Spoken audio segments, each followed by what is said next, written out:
desarrollar más adelante. Una pequeña corrección: no es la relación del sujeto al objeto, sino de la pulsión parcial sexual al objeto. Y hice referencia a eso cuando dije que, bueno, había varios movimientos de torsión que realizaba Freud, pero que el que dejaba para después era tratar el tema de las pulsiones parciales y sus objetos. Y por cierto, estas pulsiones parciales no tienen evidentemente ningún objeto predeterminado, de modo natural, biológico. Llevado de una manera extensiva al sujeto, y ahí te acompaño tus palabras, no hay nada en la naturaleza que haga del hombre el objeto sexual de la mujer o la mujer el objeto sexual del hombre. Nada.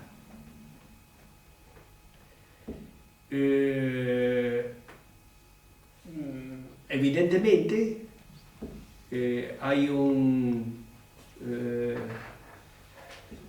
yo estaba el año pasado en una cena, había ahora es el presidente de la Internacional Psicoanalítica en Madrid, del sector de Madrid. Él es presidente, Raúl. Y hablando no de estos temas en particular, él me sostenía: sí, pero hay una fuerza en donde debemos reafirmar la necesidad de que la especie humana debe sobrevivir. Evidentemente, hay una fuerza que hace determinante, no obligatoria, pero determinante, que se considere el lazo de objeto y sujeto, hombre y mujer, en su correspondencia mutua, como una necesidad biológica de la especie para su mantenimiento en la Tierra.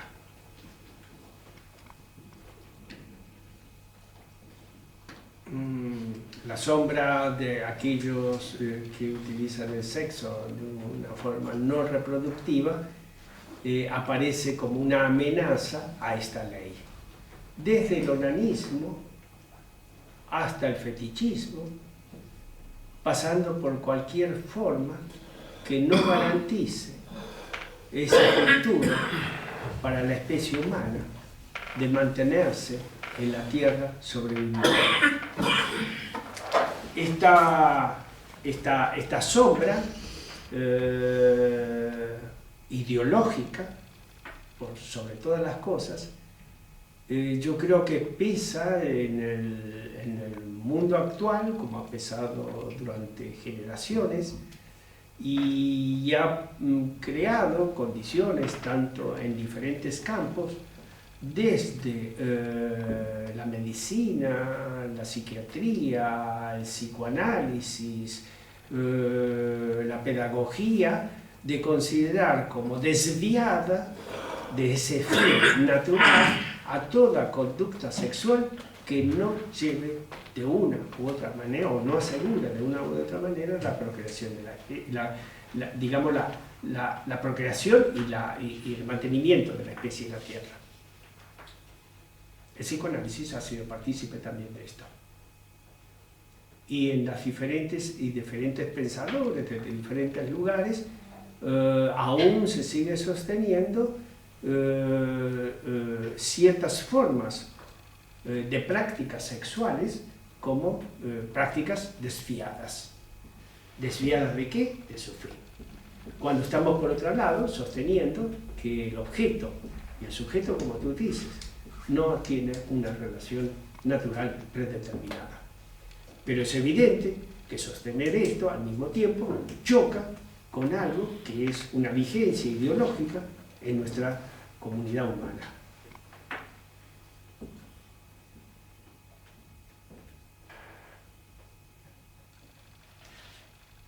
Lo que sucede ahí es que el tema es el deseo. Y no es el deseo de reproducción, ¿no? Puede haber un deseo de reproducción, ¿no? Una pareja que en un momento dado quieran tener un hijo, por ejemplo. Pero el deseo es precisamente polimorfo, es decir, que tiene ese aspecto perverso muchas veces, ¿no? Otra vez volvemos al tema, vamos a discutir ese tema perverso, porque claro, alrededor de temas que se han utilizado durante décadas y décadas, han sido marcados ciertas formas de prácticas sexuales, ¿no? Y adelanto otra cosa, yo creo que he hablado de que Freud titubea, es evidente, nadie puede mantener un paso firme en esto, cualquiera, sabemos que es un terreno muy pantanoso. Freud habla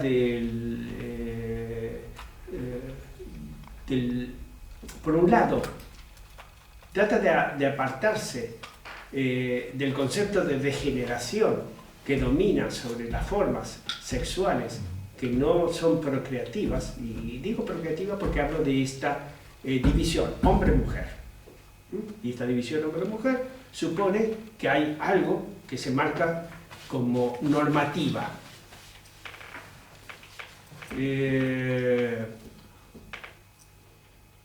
Entonces, Freud va a hablar de la vida sexual infantil y va a hablar digamos, del carácter polimórfico que tienen, no el deseo, sino sus goces, el carácter polimórfico de los goces. Y va a agregar ese adjetivo perverso. Claro, lo dijo Freud, y esto pesa, y evidentemente, ¿qué pasa si mantenemos el término de una polimorfía de goces sexuales en la infancia sin el calificativo de perverso? En relación con eso, yo retomaría lo que has dicho al principio respecto a Bataille y esos párrafos magistrales en los que ponía en relación la transgresión, el sexo y la angustia. Como, si lo he entendido bien, la angustia fuera un corolario de la transgresión. Pero claro, esto nos sitúa precisamente en un terreno donde impera la normativa. Me ha llamado la atención que has dicho que en el siglo XVII recién es cuando se empieza a modificar la perspectiva ideológica de la diferenciación de sexos. Y he recordado que es en el siglo XVII donde aparecen las tres palabras mágicas que fundamentan la emergencia del sujeto. Pienso, luego existo. Pero 2 siglos después aparecen 3 palabras que podemos considerar igualmente mágicas, que son probablemente las palabras más importantes que se dijeron en ese siglo y que han marcado los 2 siglos ulteriores, y son palabras que escribió Nietzsche y que dicen Dios ha muerto. A partir de ahí hay una doble dirección que sigue el corolario de esa frase. Las conocemos, una es Dios ha muerto, luego ya todo está permitido, y la otra es, acá nos señala, Dios ha muerto, luego ya nada está permitido.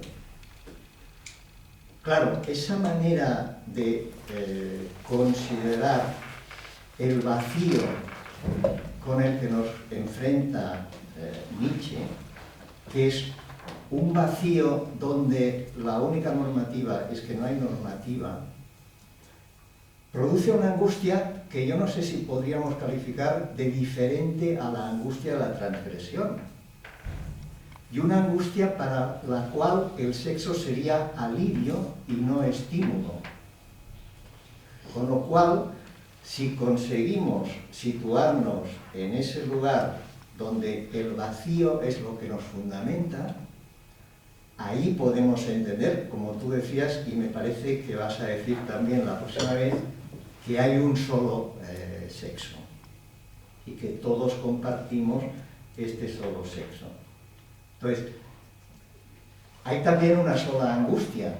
Lo que corresponde a un forzamiento ideológico es considerarla como posterior a la transgresión, en lugar de considerarla como fundante del ser humano, en el sentido de que es lo que funda el Edipo. Bueno, no sé si me lo he dado Yo creo que Bataille no considera a esa angustia, es decir, borra los tiempos. Y pensemos de un modo lógico, ¿no? En el momento del paso de la transgresión, que no quiere decir transgredir, pervertir. Diferenciemos una cosa de la otra. En ese momento, en donde emerge la angustia como signo de lo prohibido. Evidentemente, el funcionamiento de la ley está allí marcando todos estos tiempos lógicos, ¿no? El de la transgresión, la prohibición, el pecado, etc. El problema es dónde se coloca esa ley. Tú dices, esa ley es un vacío. Es decir, es el reconocimiento. Lo que funciona como una ley es el reconocimiento de un vacío, ¿no? Bueno, partir de allí significa repensar el sexo de una manera muy compleja. Todavía se complejiza más. Evidentemente yo sigo los pasos de Galeno, por algo lo traigo, por algo sostengo esta posición del sexo único.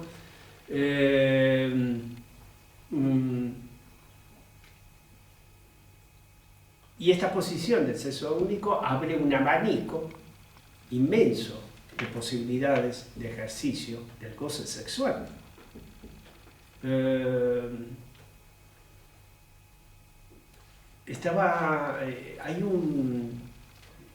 un chico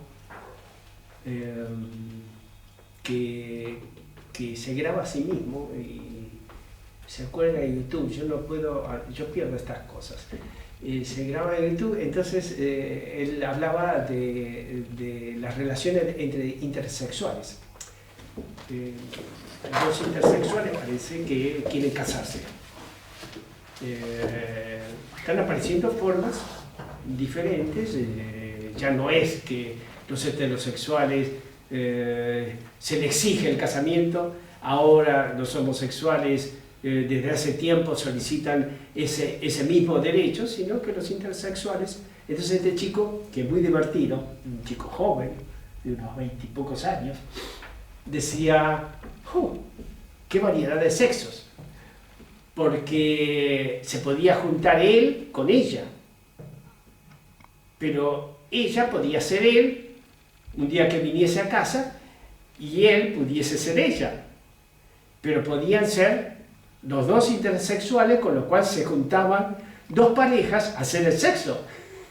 Y entonces hacía una cantidad de bromas y variantes respecto a un abanico que él mismo se iba perdiendo a medida que iba hablando.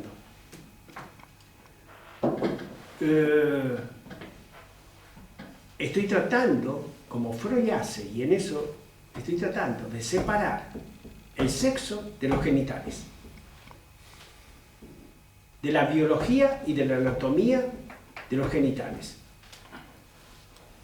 Estoy tratando de separar el sexo de la procreación. Estoy tratando de separar la existencia de dos sexos o de una estructura binaria, hombre-mujer, que se define desde la fábrica edípica. Para hablar de otra manera del texto, Lacan no lo dice, no habla de esto, habla de cosas de psicoanálisis, pero la fábrica del sexo es el Edipo. de la subjetividad del sexo. Entonces estoy tratando de separar eso. Veremos a dónde nos conduce con respecto a la ley. Yo en eso sí, vacío, pero también es cierto que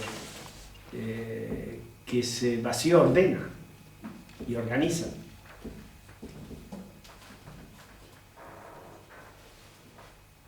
Sí, después.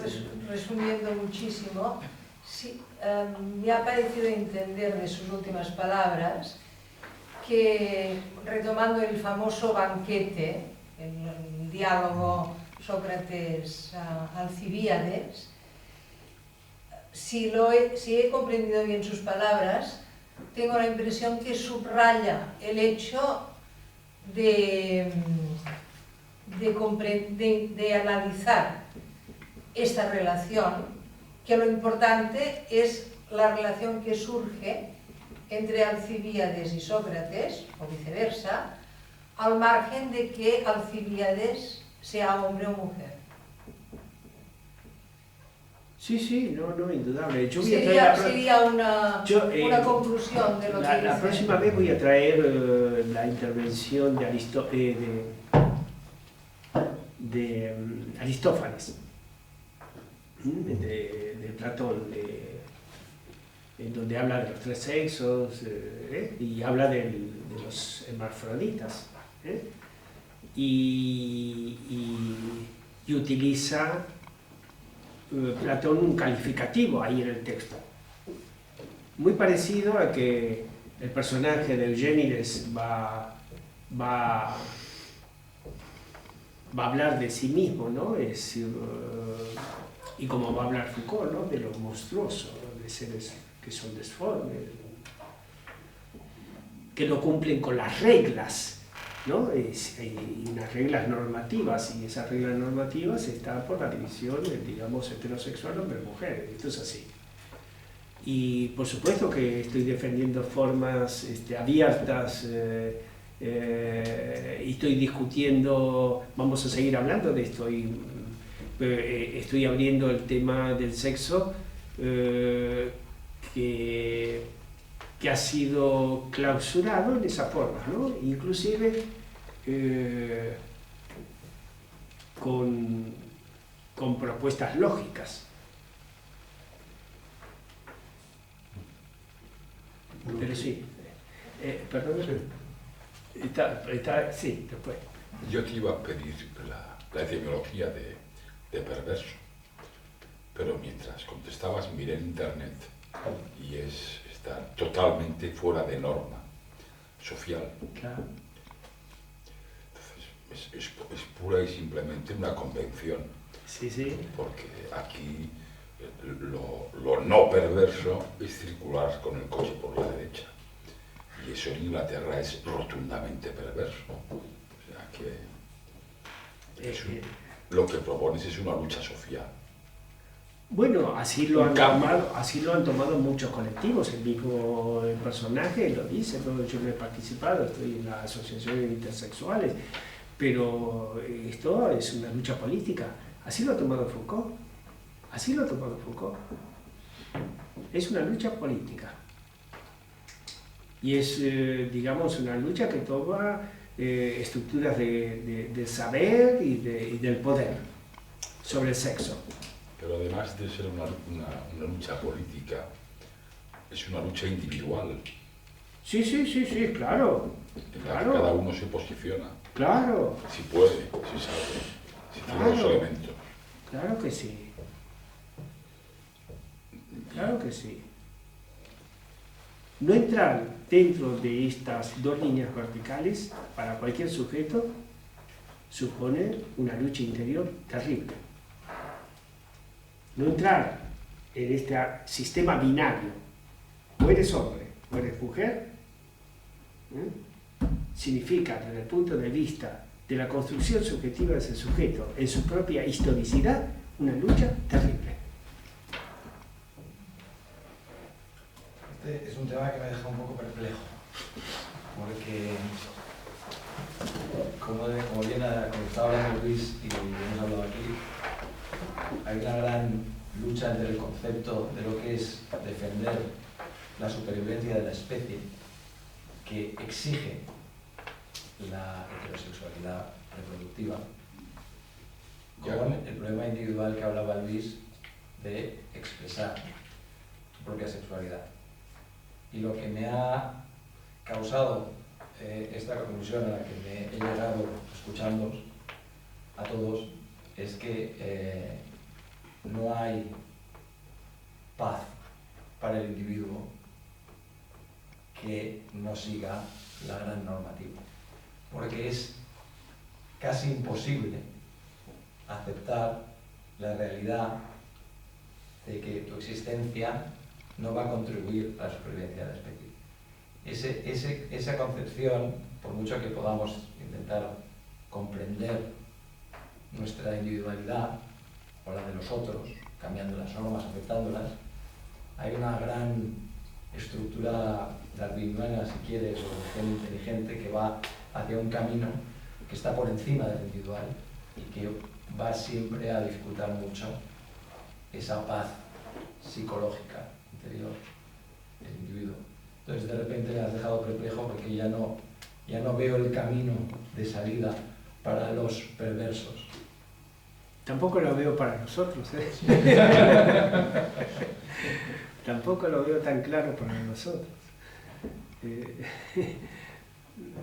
Tal vez convendría recordar que lo que decía la compañera con respecto al banquete, las últimas palabras del banquete, cuando ya todo el mundo se ha ido o se ha dormido, son la última discusión de Sócrates sobre si es preferible que un poeta trágico conozca a la vez los resortes de los poetas cómicos. Es decir, que en el banquete, después de hablar del amor, de lo que se habla es de literatura. Y es tal vez en la sublimación, que es otra manera simbólica de perpetuar la especie, donde mucha gente considerada perversa ha podido encontrar una vía.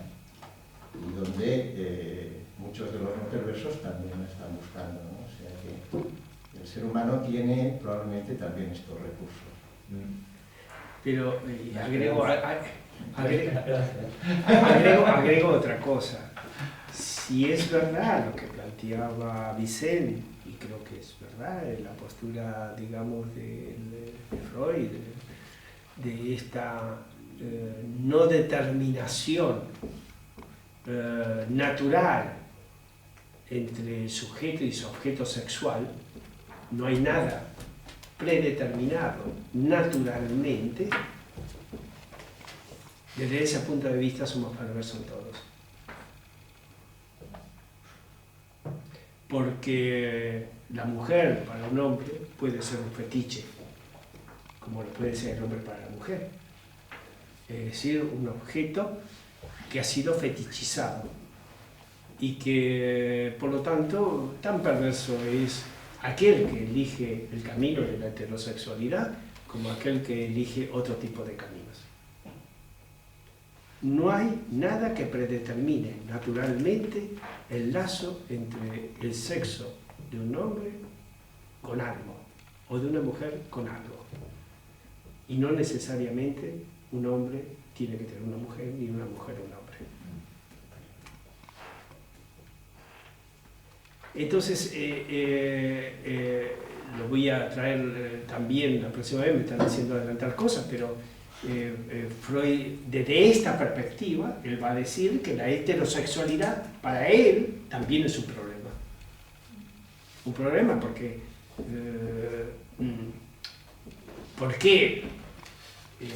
claro, si apelamos a estos rasgos mesiánicos de la conservación de la especie, claro, pero sabemos que eso no se puede sostener. Porque esta especie tiene capacidad de autodestruirse también.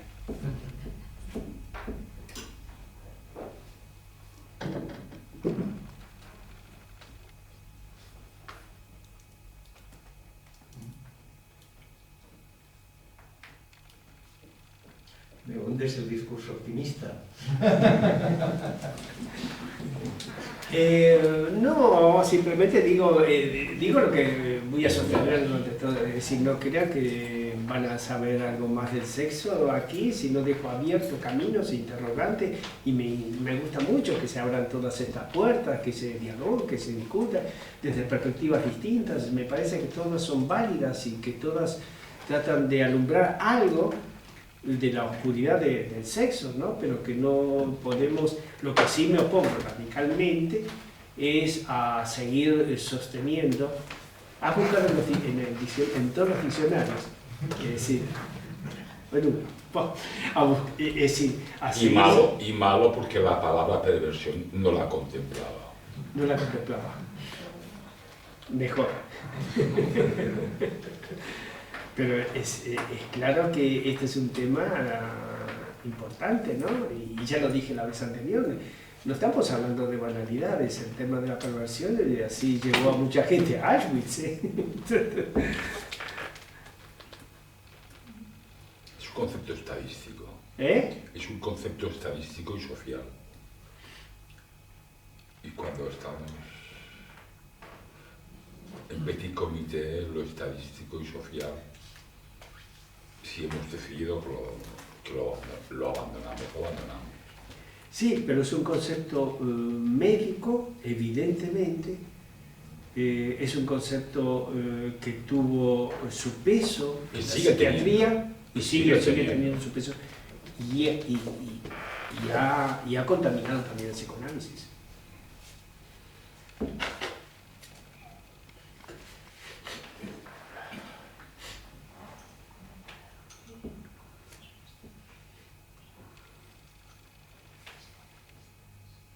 Respecto a la sexualidad, tanto en el campo del hombre como de la mujer, es verdad que hay algo que es único y unido, y es la libido. La libido, la pulsión, el deseo en definitiva, es siempre igual, tanto para un hombre como para una mujer. Ahí sí. Sí, claro. No hay un deseo femenino, un deseo masculino, aunque a veces se hable y se marquen las particularidades y tal. Pero para Freud es único. Sí, la libido es solamente... pero Freud dice la libido es masculina. Sí, masculina lo dice precisamente porque venía con el aspecto activo y pasivo, ¿no? Bueno, pero todo esto hay que abrirlo. Todo esto hay que abrirlo. Pero que en definitiva es una. Sí. Estamos hablando más de las indiferencias que de las diferencias, de las equivalencias y los isomorfismos más que de las oposiciones. Esto abre un campo totalmente distinto, ¿no?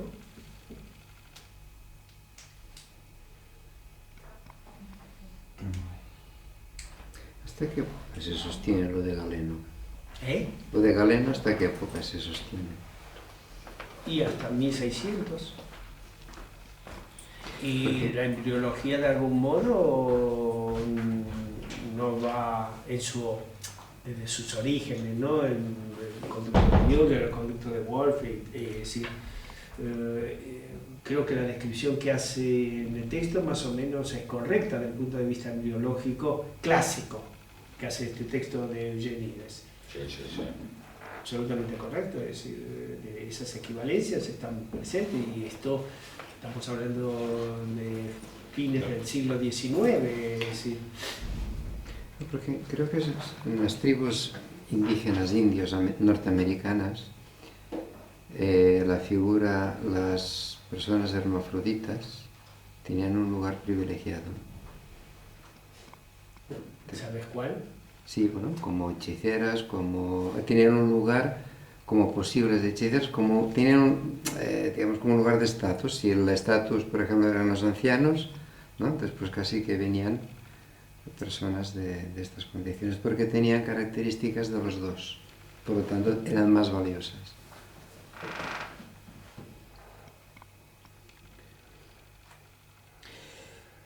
Bueno, supongo que hay un saber en el intersexual que yo no poseo y que está ahí en sus entrañas mismas, ¿no? Del sexo. No quiere decir que sepa más, o devela el misterio, pero el intersexual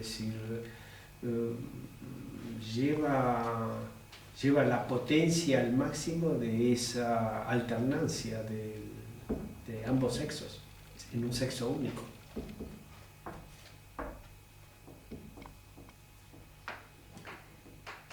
Hay sociedades que están muy afectadas. ¿Eh? Hay sociedades que están muy afectadas, por ejemplo en Samoa, el equipo de fútbol oficial que fue al campeonato del mundo llevaba a una intersexual, creo que una travesti no operada, mujer. O sea, era hombre físicamente, pero era mentalidad femenina y se movía como una mujer. Pero no era intersexual. No, o sea, estaba hormonado. Estaba hormonado. Bueno, yo no lo hubiera dicho que estaba hormonado porque tenía caracteres femeninos claramente marcados, pero participó como hombre porque sus órganos sexuales eran masculinos. Ajá. Y sin embargo ya tenía las curvas femeninas, debía tener una hormonación más baja, ¿no? Y desde luego era completamente femenina en su expresión, en su posicionamiento psicológico. O sea, salía al campo y saludaba, o sea, era... Pero... Y sin embargo en aquella sociedad estaba completamente admitido, respetado y para nada vilipendiado, no visto como una perversión, era como otra forma sexual completamente aceptada. Que ahí siempre hay sociedades más avanzadas. Sí, seguramente. No hay que confundir la apertura con el avance.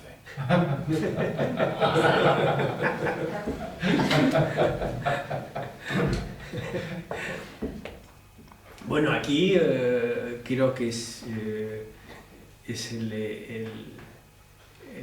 equipo masculino de la Copa Davis de tenis, va a ser dirigido por una mujer y hubo un escándalo tremendo, porque claro, todo el trabajo que se hace con los tenistas es en el vestuario, y cómo iba a estar una mujer en el vestuario. No hace mucho, El ganador de Eurovisión. ¿eh? El ganador de Eurovisión. Iba Bund, ¿no? Es decir, está... Wurst, que significa salchicha. Sí, claro, Bund. Bund. Entonces, no hace mucho en el Arsenal femenino hubo un gran escándalo, es decir, porque dos travestis se hicieron socios del Arsenal. Y ellos fueron al vestuario, se desvistieron y fue una espantada terrible, porque claro, eran travestis, eran dos chicos travestis, y esto sucede evidentemente en un club, en un equipo de rugby se lo puede admitir, pero en un vestuario femenino difícilmente. Bueno, de anécdotas estamos llenos. Hay una idea que me está rondando, no sé cómo argumentarlo. ¿Dónde quedaría la curiosidad infantil? La curiosidad. La misma que tenemos todos nosotros. Yo creo que no he avanzado un palmo desde mis investigaciones sexuales infantiles al día de hoy. No me entero de nada. Es que no es decir, ¿de dónde viene la vida? ¿Qué tiene que ver mamá y papá con la vida? ¿Tú sabes cómo se hacen los niños? ¿Tú sabes, perdón? ¿Cómo se hacen los niños? Y cuando te dicen, es decir, en la ecografía, es una niña. ¿Cómo sabe que es una niña?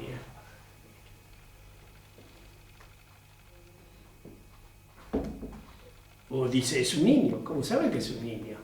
¿Tú qué has leído? Anatómicamente se corresponde. Bueno, pero eso no es el sexo. No. Claro, eso no es el sexo.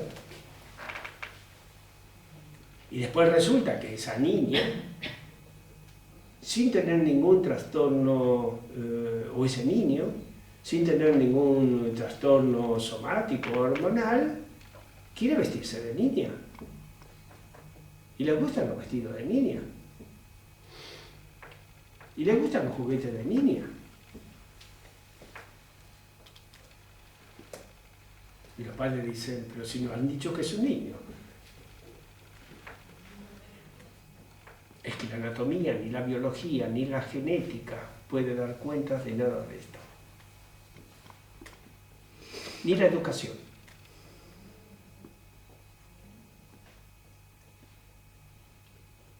Pensaba que te referías más a la pregunta a la indefinición sexual preadolescente. ¿Qué tienes en mente?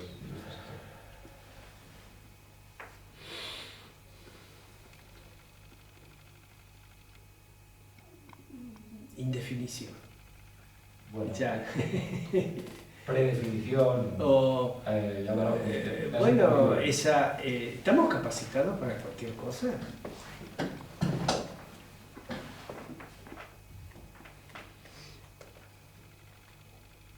¿Estamos capacitados para cualquier cosa?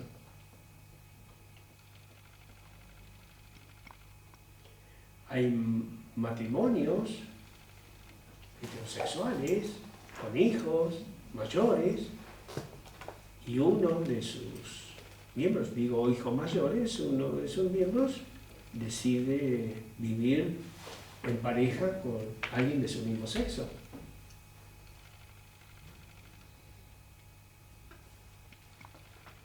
Esto existe. No es en la adolescencia solo, ¿eh? Es decir, que uno puede mutar. Y desde esta capacidad de mutación es un problema, ¿eh? O sea, no por decidirlo a los 10 años no vas a cambiar nunca más. ¿Eh? Que no por decidirlo a los 10 años vas a cambiar nunca más. Puedes cambiar 6 o 7 veces por el camino. También existe el atrevimiento. ¿Qué es el atrevimiento? Bueno, lo que en términos coloquiales ha sido salir del armario, ¿no? O sea, claro, mutación o acomodación hasta que a determinada, digamos, en determinado momento esta persona decide actuar según su propio deseo, ¿no? O sea, claro, es difícil desde el exterior de dilucidar qué es mutación y qué es atrevimiento. Bueno, no sé si... O a voluntario ver, ser. es considerar como falsa su etapa anterior. Tampoco es eso. Tampoco es que ese cambio suponga que lo que ha construido desde una posición de sexo determinado haya sido una falsedad y accedió a la verdad. Tampoco se trata de eso. Amplio, ¿no? Es la construcción de la identidad. ¿Eh? La construcción de la identidad también. Bueno, el problema es otro tema. Sobre este tema vamos a hablar mucho, sobre el problema de la identidad. Sí, está interesante. El tema de identidad, que es un sistema absolutamente binario. Recordemos las leyes, lo dicho por Foucault, ¿no? Lo jurídico, lo anatómico, tiene que coincidir estrictamente. Bueno, señores, nos vemos los que quieran.